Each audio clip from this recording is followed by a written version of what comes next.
Okay. All right. Happy Thursday, Pal Talkers. Welcome to the In Touch Weekly show. I am your host, Dorothy Cassasari, the senior editor of In Touch Weekly. And today I am here with a excellent guest, this glass of champagne. No. I'm just kidding. I am here with the fabulous Alyssa Rapp, who is the CEO and founder of Bottle Notes Inc. Yes.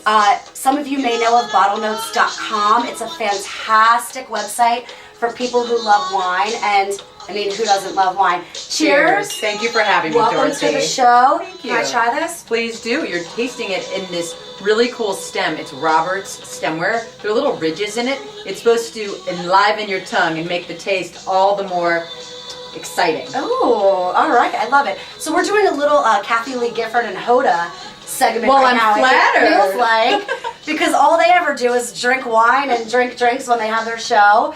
But I'm so glad that you all tuned in today. We're going to be talking about some really juicy gossip from In Touch Weekly this week. You know I never disappoint. Everyone's talking about how Ashton Kutcher cheated on Demi Moore, but guess what? Ashton wasn't the only one cheating. Demi Moore was up to no good herself, so we're going to talk about that. Of course, how can we not talk about Kim Kardashian and her divorce? We have some breaking news in this week's new issue of In Touch. We'll talk some celebrity fashion. We're going to talk about some celebrity wine things. We have a really packed show.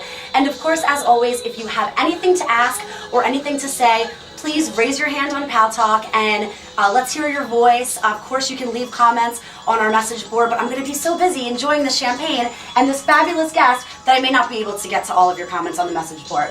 But anyway, so glad you're here today. Now, first I want to talk a little bit, before we jump into In Touch, I want to talk a little bit about you, Alyssa. Thanks. And how you became a wine expert with an incredible brand and an incredible company and an incredible website, all about wine. Very kind. I would think the story is the best place to start is where the company began. I was running a wine club for a couple hundred people at business school, and I was struck by how my well-traveled, well-educated friends loved wine but felt a little intimidated by it. And let's be honest, it's a little intimidating. Fancy gold bottle.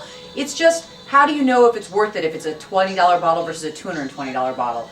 How do you know? And so I felt like my job at that moment running this wine club was to help bring in some great brands to educate us, whether it was Pete Mondavi Jr. of Charles Krug or Jack Cakebread, one of the founders of sorry, I have to do. interrupt because I was just at Cakebread in Napa. I was there in September on a little birthday trip with my boyfriend, and we went to Cakebread, and it was incredible, and I heard the entire story, and I love that. That was another reason why I was so glad to have you on, because I fell so in love with wine and learning about wine when I was in Napa. So good. And it's so easy to do when you're at Cakebread in particular. I think they do one of the best introductory tours in the Valley. It was great. Jack Cakebread's a mentor and was one of our original board members, so I love him, and his wine is phenomenal.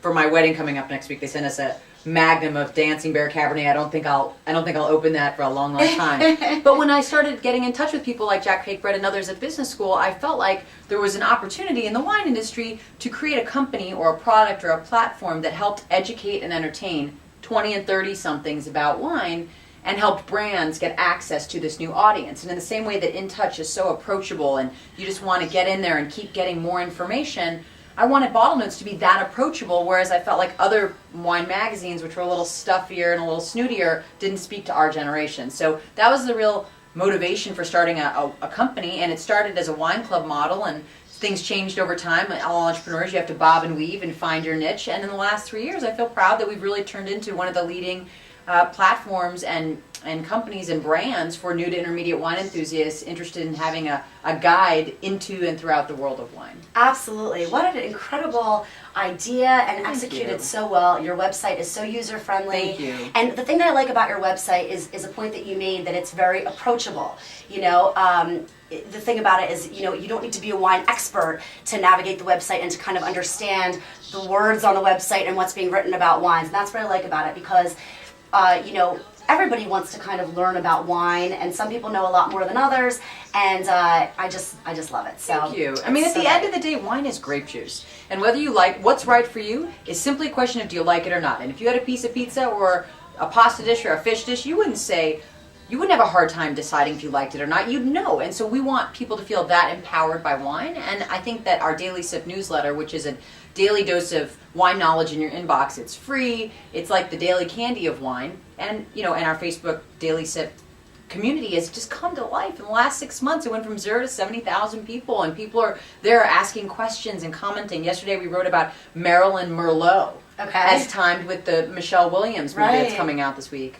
And it's been really, it's just, people are just communicating and commenting and liking right away. And so there's a desire out there to talk about wine in a fun, friendly way, and I'm proud that we're hopefully filling that void. Definitely. So I want to talk to you a little bit about wine in the celebrity world, because as we all know, celebrities love nothing more than slapping their face and their name on a product, and there are certainly many of them that have wines out. We have Ramona from Real Housewives of New York with her Pinot Grigio.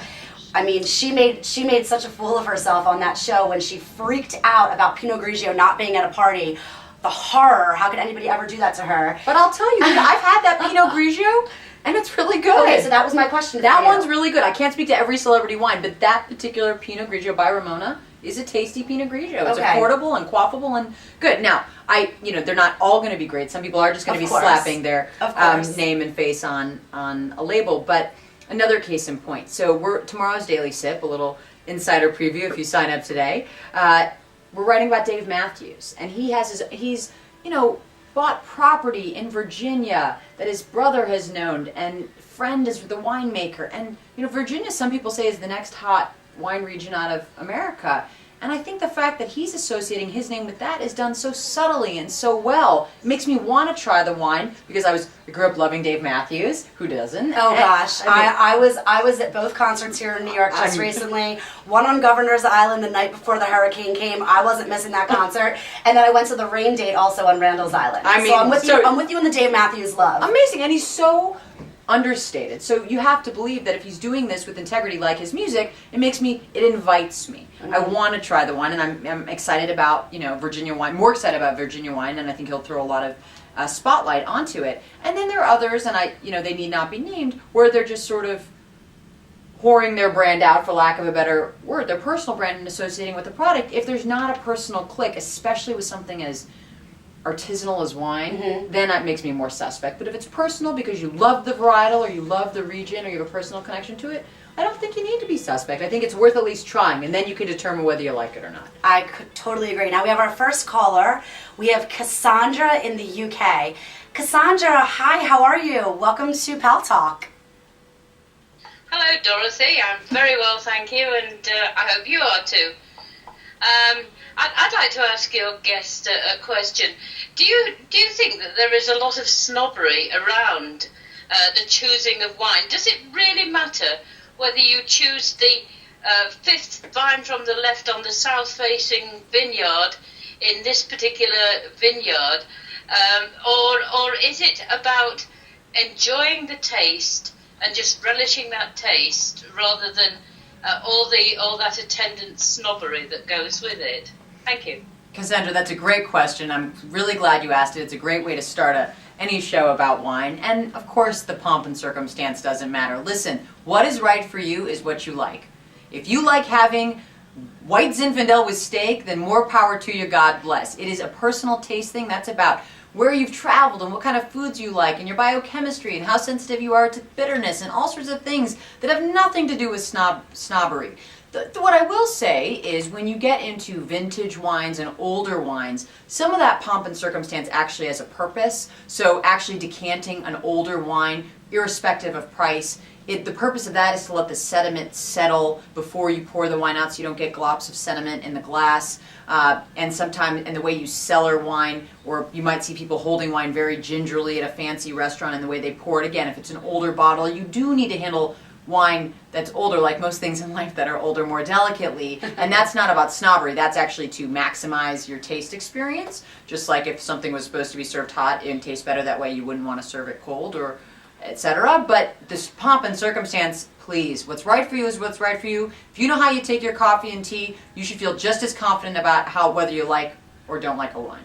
I actually love that answer. Cassandra, thank you so much for your question. I hope that answered it. I love that answer because when I went out to Napa, which is like the wine mecca of the U.S., like, is that fair to say? Absolutely. I was a little bit intimidated by some of the wine tasting rooms that we went into. I got kind of a weird aura, like people were snobby or they were judging me because I wasn't, like sipping it correctly and I wasn't making like that little that little sound, with my mouth. But really, what I found out there is that people echoed your sentiments, that whatever wine you like, that's the wine that you like. If you like the $12 bottle, that you find at your local wine store, yeah, then lucky you. Then drink it. If you prefer that to the $200 bottle, then by all means, then that's your taste buds. And I like that because it gave a sense of individuality to the wine experience that I didn't really feel was there before. Couldn't agree more. So, just to switch gears here for 1 second, I would love to talk a little bit about some celebrities this week while we are on the celebrity Perfect thing to talk about while you're drinking wine. I know. I mean, what could be more fun? It's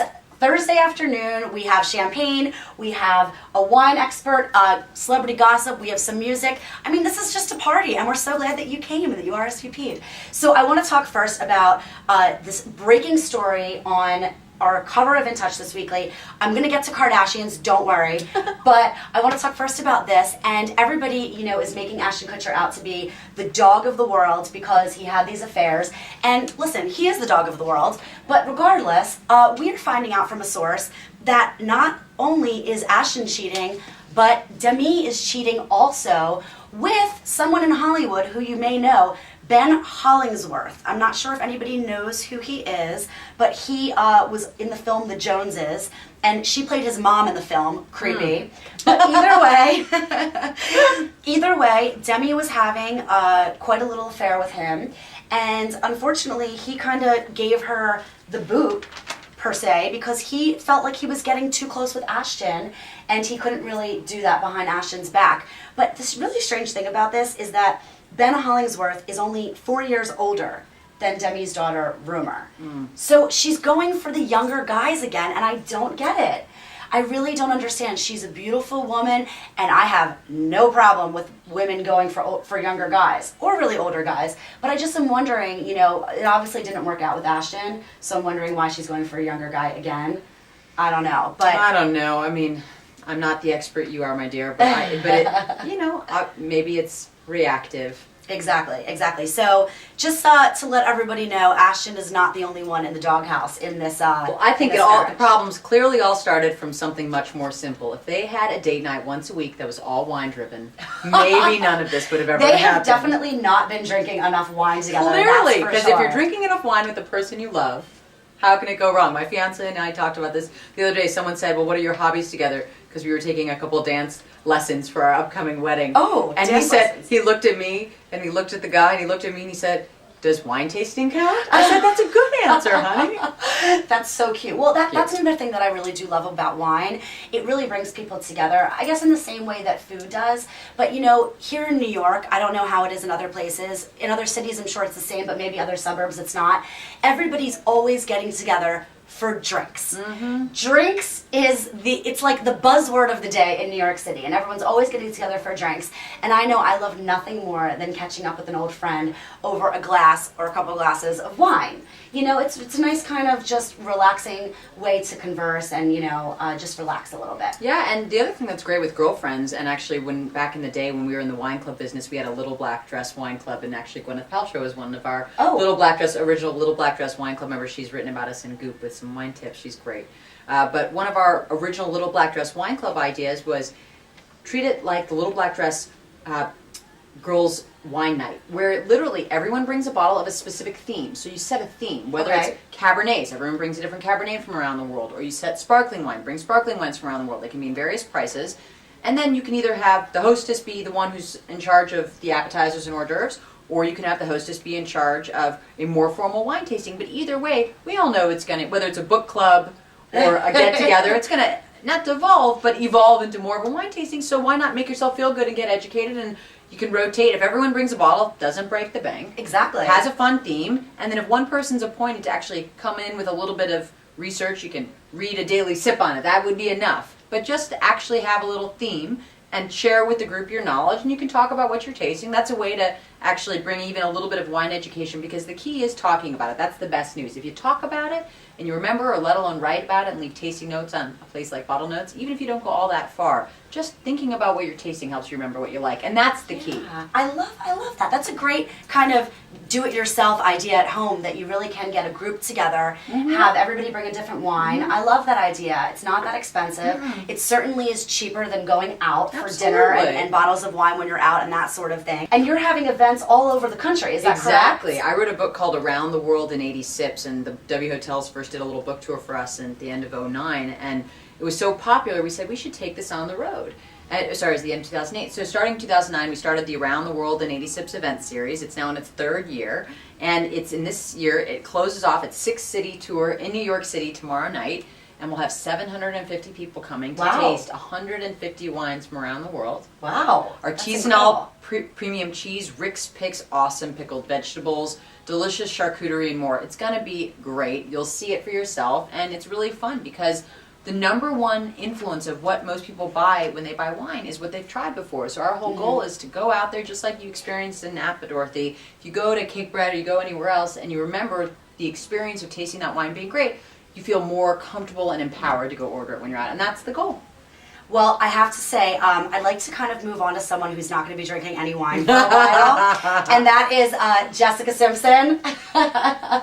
Now, I don't know if you checked out Celebrity Halloween Costumes, but her big reveal of her baby bump, which we've been speculating for quite some time, and In Touch Weekly broke the story weeks back that she was pregnant, but her big reveal was a picture of her dressed up as a sexy mummy, if that's possible, and she tweeted it, and she wrote something like, "That's right, I'm gonna be a mummy."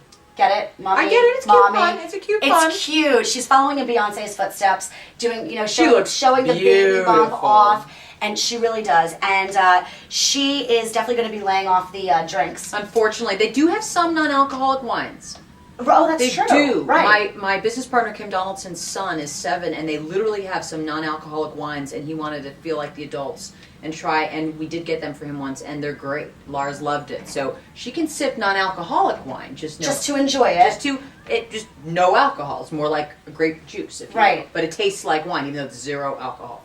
Well, I like that idea. Now, what's your take on pregnant women and wine? Do you have an opinion on this? Can women have 1 glass a week, or what's the deal? So I am by no means a doctor. This is not medically. I am not a doctor, and therefore liable. But I have had many friends in the last year or two who've gotten pregnant in the last month or 2 of their pregnancy. I'd say you see this, I'd call that about 1/3 of a glass of champagne. I'd say what they felt comfortable with and felt no effects of, and their babies are beautiful, healthy, they had about 1/3 twice a week. So that's really conservative. I know most women in Europe would probably do that every day in the last month or 2. Again, I'm not here to tell you what people are and aren't comfortable with, but if it's not that much, you're at the end of the pregnancy when most of the major things are formed. I don't necessarily think that's going to screw anything up, but again, I'm not a doctor. What I will tell you is that I had another girlfriend who was so concerned about not drinking wine because she felt like her skin was better with red wine because of that resveratrol is this great antioxidant that's a component of red wine. They've just come out with resveratrol candy or chews. We wrote about it this week.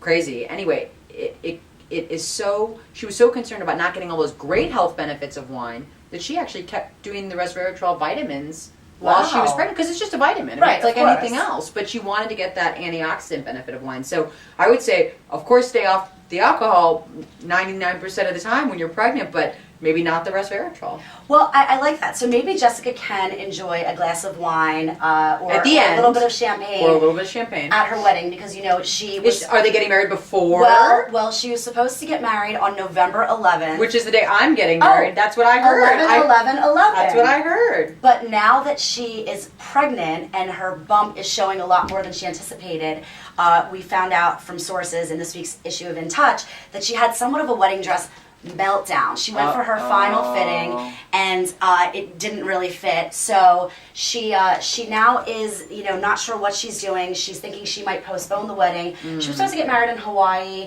and it's Jessica Simpson. So if she wants to postpone it, she has the money to do it. She can easily do it. And listen, wine should be a central theme of any great wedding. So Right. if she wants to have some great wine at her wedding, there's no harm in waiting. Right, exactly. Just wait till she's done. When she has the baby can, go down the aisle in a carriage or something like that. Totally. There's a lot of ways that she can do it. So I want to also invite our second caller to speak with us, Rick in Pennsylvania. The Keystone State is my home state. Hello, Rick. How are you? How are you? Great. Yeah, I wanted to ask, is there a wine in all of your collection that doesn't give you any ill effects, and you get the benefits without, the intoxication? And is there such a wine? We were talking about wines before that are non-alcoholic, and there actually are some, and I can even follow up with Dorothy and have her post them on her blog, what non-alcoholic wines would be. But in terms of the wines that have less of an effect, there are really two things to look out for. You want to look for a wine that actually has a lower percentage of alcohol. Some of the big extracted wines out of even the central coast of California and other places, they're pushing 15, 16, 17% alcohol, and at that point it's almost a dessert wine like a port. The lower alcohol reds, and of course lower alcohol whites, in the 10, 11, 12% range are going to just leave you feeling, it's like beer, beer is 5 or 6% alcohol. It's just going to leave you feeling with less alcohol, literally, but also it'll just be a smoother experience. And then if you're picking by and large regions that are going to have lower alcohol wine, I'd recommend looking more to Europe, and there's some really affordable stuff coming out of Italy, France, new regions like Croatia and Moldova. There's some really, even Greek wine, really affordable, lower alcohol. The Europeans are known to enjoy wine that's food wine, so it's lower alcohol, easier going food, whereas Americans, we often enjoy wine that's sort of a meal in a glass. Nothing wrong with either, stylistic differences based on culture, but those would be two recs. And the last recommendation would be wines that have more sulfites in them and more tannin are what often give people that bright red cheek kind of histamine reaction. So if you can find a wine or ask a sommelier or the person at the wine store what a wine would be that has lower tannin, typically Merlot and Pinots will be a safer bet than a Cabernet or Zinfandel or Syrah, which will be more tannic and more structured. So lower tannin, lower sulfite, or no sulfite, like organic wine is the last thing I should have mentioned, that has no added sulfite, so it's going to be the least possible, least reactive, low alcohol. Maybe look to European wines. And then if you want to be really, really good and a purist, maybe go for a non-alcoholic wine altogether. Wow, that was some really great info. Rick, thank you so much for your question. That's definitely good info because there's a lot of people that really love wine, but they don't love, getting wasted off of wine. That's not really what the wine experience is for most people. Right. They just want to relax and enjoy the taste and enjoy it with some food and that sort of thing. So speaking of a celebrity who is not that big of a drinker, Kim Kardashian, we cannot let this show go by without mentioning Kim Kardashian's They divorce. definitely didn't have enough wine together. They definitely did not. I was on the Diana Falzone show on Tuesday here on Paltalk, and we were talking all about this. So I just want to quickly talk about the latest developments in this story. They have an ironclad prenup, so everyone thinks that Kim and her $500 million fortune, and that's including her whole family, by the way, not just Kim as an individual, but everyone thinks that that's going to be protected. But there have been reports that Kim has been seen out with her ex Reggie Bush, and a source tells us that Chris Humphries caught Kim texting with her ex Reggie Bush, and so if she was doing something behind the scenes, that prenup might be out the window. So we're going to have to see how this story develops. I love that we're getting, so many callers and so many questions today. Obviously, wine is such a popular topic, and so is celebrity news. We have a text question, Chris from New York. And we only have a few more minutes to go, so we're going to have to make this quick. But Chris asks, what do you think about competitor sites such as Wine Searcher or Snooth? What do they recommend to a relatively new wine enthusiast that is somewhat intimidated by the wine list menu? Well, we love Wine Searcher. We use Wine Searcher constantly, and we in the Daily Sip try to link whenever it makes sense, and we're talking about a specific wine, to another site where you can get more information on it, particularly where to buy. And we think that Wine Searcher is absolutely a great resource in that regard, because what it is when you go to winesearcher.com and you plug in a wine, you actually find a list of where that wine can be bought, and if you plug in your zip code, even within your zip code. So I think that's great.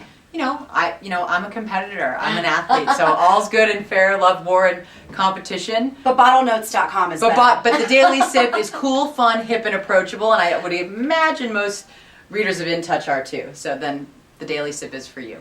Great question. Okay, we have another caller, Mike from South Beach, Florida. Mike, we only have a few minutes left, so we're just going to ask you to be kind of brief with your question, and we'll answer it the best we can. Mike? Hello, Mike. Mike's like taking a break from his tan. I know, in Florida. that's perfect time. Hold for on a sip. second. I just jumped in the surf for a quick swim. Yeah, he dropped off. Okay, all right. We've lost Mike, but that's okay. I want to just close out today with a quick fashion feature because I've got a good wine fashion tip for you too. Though. Okay, good. I love this. I love In Touch Weekly's Style Spy every week. It's the thing I look most forward to reading about. Helpful. And yeah, right? I mean, I like to kind of, switch my wardrobe up and get some new things in and get rid of some old things. Well, maybe not get rid of the old things. I just kind of stockpile clothes. But either way, this week, everyone's in leopard jeans. We're taking the leopard look one step further. Wow, that's cute. And we're not talking about a really, really in-your-face, dark kind of leopard pattern. We're talking about a muted Fergie looks muted good. pattern, and anybody can wear it. It's a great look. We're seeing a lot of gray. So we're seeing the gray leopard print as opposed to the traditional, beige and black. But everyone's wearing them with, something kind of edgy on top. Nikki Hilton has a shirt with a lot of safety pins on them to kind of give like that metal kind of rocker edge. Fergie looks great. She does. She has a really cool metallic necklace. So it's all about pairing it with like something edgy to kind of, bring the look home. Well, we can have a whole conversation next time about wine and fashion. Oh, There's so many tie-ins. Well, we have 2 minutes left, so give us your wine fashion tip. My wine fashion tip of the day is that Missoni just came out with a line of wine totes that's exclusively available at Target. Okay. That are the perfect holiday gift wrapping for a wine gift. It's beautiful. It's Missoni. It's those lines that you can't mistake. And it's affordable. It's less than $10 a bag. So my advice is pick a fashion-forward wine tote to use for your wine gift giving this year. That's a great idea. So as opposed to wrapping the wine in some kind of cellophane or putting the wine in one of those wine bags, one of the disposable ones, you're recommending buy the wine tote, a fun, trendy wine tote, and give the gift in that. Absolutely. I love that. That's 2 gifts in 1. Oh, I love that. That's such a cute idea. Well, listen, this has been such a fun show. I want to leave you with one quick little funny, because I always end the show with a funny. Conan O'Brien, you can always count on him for good jokes. He said, Selena Gomez and Justin Bieber adopted a dog together. Not to be outdone, Brad Pitt and Angelina Jolie adopted Selena Gomez and Justin Bieber. Touche. Cheers. I love it. Cheers. Thank you. Thank you for having me on. Thank you Dorothy. so much for coming on. Alyssa Rapp, the founder and CEO of Bottle Notes Inc. Check out BottleNotes.com. Thank you so much for joining in today. Your questions were incredible. I'm Dorothy Cassaseri, the senior editor at In Touch Weekly, your host of the In Touch Weekly show on Paltalk. You can follow me on Twitter at Dorothy Lauren or on Facebook, facebook.com/Dorothy TV page. And of course, check out InTouchWeekly.com and follow In Touch Weekly on Twitter at In Touch Weekly. Until next week, enjoy your week and cheers. Have a little bit of wine. Cheers. Perfect. Thank you for coming on. Thanks for having me.